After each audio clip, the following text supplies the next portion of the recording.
Hi, Nicola. Hi, lovely Thank you to so see you. yeah, thank you so much for joining us. We can see the trees and the sort of buildings in the background there. So, Nicola, you are the executive director of the UCL Centre for Climate Change and Sustainability Education. Do you want to tell us a bit more about that job and that role? I work predominantly kind of strategically to support the centre, which is now 18 months old, which has the aim of really increasing the standard and the amount of climate change and sustainability education for children and young people, kind of nationally and internationally. And so what we do is very much focus on sort of thinking about curriculum. So how can we improve curriculum for teachers in particular through providing teacher professional development. And one of the things that we sort of very strongly feel is that it's the responsibility of all teachers and all disciplines to contribute to children and young people's understandings of climate change and sustainability education. So through the centre, we do a lot of work with teachers for teacher professional development. We also work with children and young people, exploring their views and supporting them as well.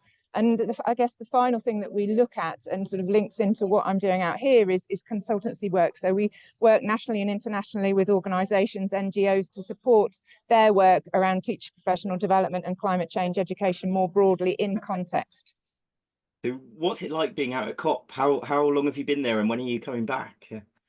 Okay, so I've been here a couple of days. I was there last year. So last year in Sharm el-Sheikh was my first year. And so I should know that how busy, how big, how exhausting it is. And of course, I did remember that. But when you get here, I've been here for a couple of days now, and it really does hit you. And it sounds ridiculous to say it's exhausting. It is exhausting, and more than any other sort of conference or event that I could go to. And I think the reason is, I was trying to reflect on this, is because it's emotionally exhausting. So you go through a whole range of emotions every day, and it's sort of, or almost every hour while you're here. So first of all, there's kind of the fear, the upset, the fact that it is very difficult. So there's opportunities to hear from communities who are already experiencing the impact of climate change on a really large scale. Often it's Indigenous First Nation people talking about their experience, for example, Pacific Islanders as well. And you really get a sense of those inequalities. There sort of, obviously being in Dubai, sort of that's been one of the things that's come out in terms of the inequalities and where it is, but you see inequalities even within the context of COP and the presentations as well. So you have this kind of fear and sort of anxiety, but then you also get frustration, which is this, and I think that's what comes across in the news, the frustration at kind of that, is there any large scale change? What's being picked up in the news is often those big headline grabbing things around private jets or what an individual leader might say, and that cynicism. And there is a frustration from my part as to actually that's not everything that's happening at COP. There's far more than that. There's a lot of work that's happening that is making a difference, but you don't necessarily see, other people don't see that. And I guess then the third thing, sort of having gone through that fear and frustration, is the hope. And you meet some inspirational people, young people, who are kind of, their presence is ever increasing and growing. And so many people, that whether they're youth or otherwise, are working so hard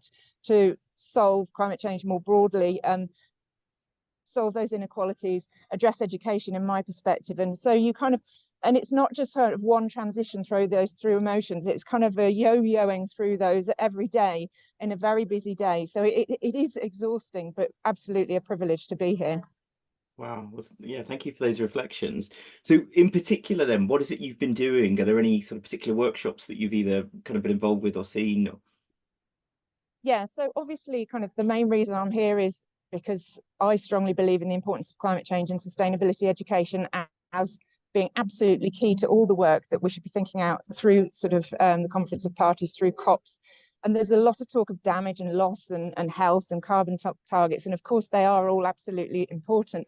But I would argue that education and strong education in this area should underpin all of those things. And we're definitely not there at COP yet. There was quite a strong education presence in COP in Glasgow. Last year, it was much, much smaller. This year, it's bigger. We're not there yet. We're sort of building up to December the 8th, which is sort of the Education Youth Day. And I'm involved in a number of events. And I guess the way that I'm working is kind of trying to achieve that general awareness and change in climate change education through sort of three things. So first of all, I'm presenting a number of events. I'll be sharing some of the research of the Climate Change and Sustainability Education Centre. So talking about our own survey of teachers, for example, talking about our own professional development. I'm also involved in some sessions around a report that we wrote for the British Council, which is being launched on the 8th. And that is around sort of the global state of climate change and sustainability education and what we need to do to improve it. So that's going to be a really interesting launch, and that looks at climate change and sustainability education internationally. So that's kind of the first thing through the presentations. The other thing that's really important that's happening here are the ACE negotiations. Now, ACE is sort of action for climate empowerment, and that's within which what education sits. So the 6 elements, education is one of them. There's also public awareness, training, public participation, public access to information, and international cooperation. So it's much more than education, but often it's seen just as also that's where the education bit is. So the last year at COP27, there was an agreement about action planning about how ACE would move forward. And this year there's discussions around how we hold countries to account for what they're doing around ACE as we kind of move forward and look forward. And so that's something that I'm supporting some of those discussions. And then I guess sort of a less formal thing that I'm doing is really amplifying youth voice. I talked already about the importance of youth, and you know, they're doing a huge amount of work through, you know, whether it's MockCop, SOS UK, Youngo, to make sure that their voices don't become tokenistic, and anything that I can do through my work that amplifies their voices and make sure that they're integral to all of the discussions that we're having, I think is really important. So I'm taking part in a presentation organised by MockCop tomorrow, for example, to try and support their work. Is it a youth and there's a pavilion, but it's youth and yeah, no, there's a youth pavilion. It's amazing. I've been in there this morning. It's the place that I always go if I'm feeling like I need, you know, going back to those 3 emotions, a bit of inspiration. It's always really lively. This year it's up near actually the gender pavilion as well. So the way that they're organised is countries or organisations have what's called a pavilion, which can be a room or a small exhibition display, depending, they're different sizes depending on sort of how much, sort of how large the organisation is, how much they've paid. Often, for example, in the UK government pavilion, that would be where a lot of the UK government-led presentations would be all day. There's kind of meeting areas and stuff. And the youth pavilion is just, as I say, one of the kind of best, always one of my highlights, and the place that I go and sit if I want to go and meet young people, talk to them about what they're doing, and kind of re-energize before I go on to the next thing. Yeah, that sounds really good. So just then thinking kind of wider reflections, and so like you said, you were in Egypt, and I guess, you know, you've been involved in kind of tracking COP for a long time. Yeah. But what are your wider reflections of COP as a process? Yeah, it's really interesting because you forced me to think about this, but I think it's a kind of something that I always have to go through. Well, I always, you know, certainly before I decided to apply to come here this year, it's really thinking about, well, what is the point? What would I be able to achieve by going there that I couldn't do from home?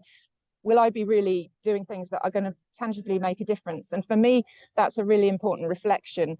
I know people come here for all sorts of reasons. There's a lot of people who work super, super hard when they're here. But for me, it's really important for me to justify the fact that I'm coming by making sure that I'm thinking really carefully about the different things that I'm doing. And for that reason, you know, I've got quite a full schedule. I'm contributing to as much as I can. I'm making sure that everything is meaningful.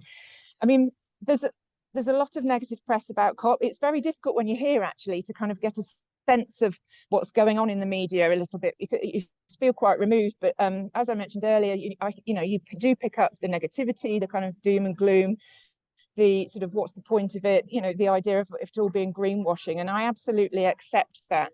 And I also absolutely agree that we need to be holding our kind of politicians and the wider delegations to account to make sure that they're coming with the same kind of sense that I've just described.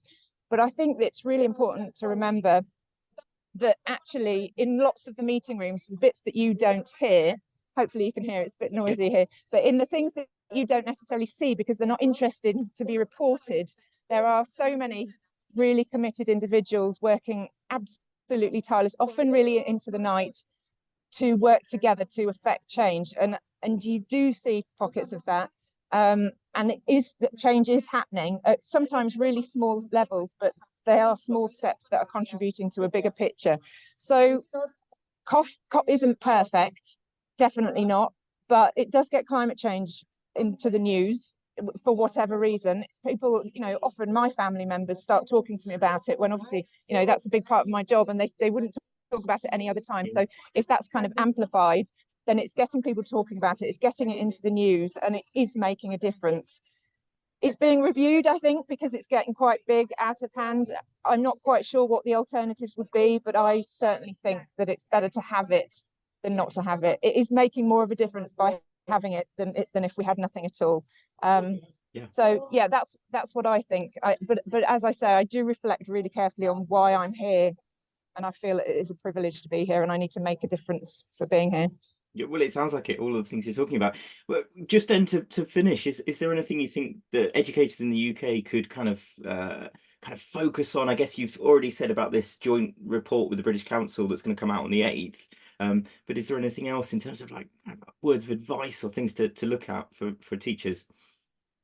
Yeah, it's really difficult. And as I say, it's difficult, but because I was in the same position up until last year, where I was looking in from outside and saying, well, what can I take from this? What is it that I can learn? Either, and I can talk through with the students in my classrooms at whatever level. And I think one of the things that I think it would be helpful, and I'm not very good at communicating on Twitter or stuff, is I'm trying to think more about what is it that I can put out there. So follow people that are here to try and get a sense of what it is that's going on, and use some of the conversations, whether you're frustrated that the conversations aren't happening speedily enough or coming out with the right outcome, but use them as examples of the way that the international community are talking about some of these issues, and so kind of critically engaging with that as a process, because I think it's important for our children and young people, as much as there are great constituents here, to understand those processes, to understand that of course it's very difficult to separate them. I think I used the example yesterday of, it's a bit like the Eurovision Song Contest judging in some ways, is you've got all these people sitting in a room scoring people. It's not always being scored exactly on the thing that you've just watched, and it's a bit like that with some of the negotiations. They're discussing one thing, but actually some of the kind of disagreements, you can kind of see it's more about political allegiances and what else is going on. So, but trying to unpick and understand that with students so that they can understand the complexity of climate change, not only in terms of kind of the inequalities of impacts and all of that sort of thing, but in terms of finding solution, so that yes, they can continue to understand and hope and want to make a difference, but also they understand the complex negotiations that are required to achieve that. But I would argue that it's really important to do that in a hopeful way. So I've kind of described those different emotions, and it's really important to not just plug in. It would be very easy to plug into the social media that is very negative, or the news headlines that are talking about, the private jets or whatever, but actually see it as an opportunity also to show that when different people from different countries come together, there can be change and there can be hope, and that they actually can play an important part in that, either here through kind of the youth constituents, or actually from wherever they are in the country or the world, contributing and understanding in that way. So yeah, see it as an example of challenge, but also hope, I would say. Yeah, well, thank you so much, Nicola, and thank you for giving some time to do this interview. Have a good rest of the time whilst you're out there. Yeah, no, thank you. It's been great to speak, and I'll try and stay in touch, and yeah, love to share more ideas as things develop. Thank you so much. Thank you. Hey, Bye-bye. bye.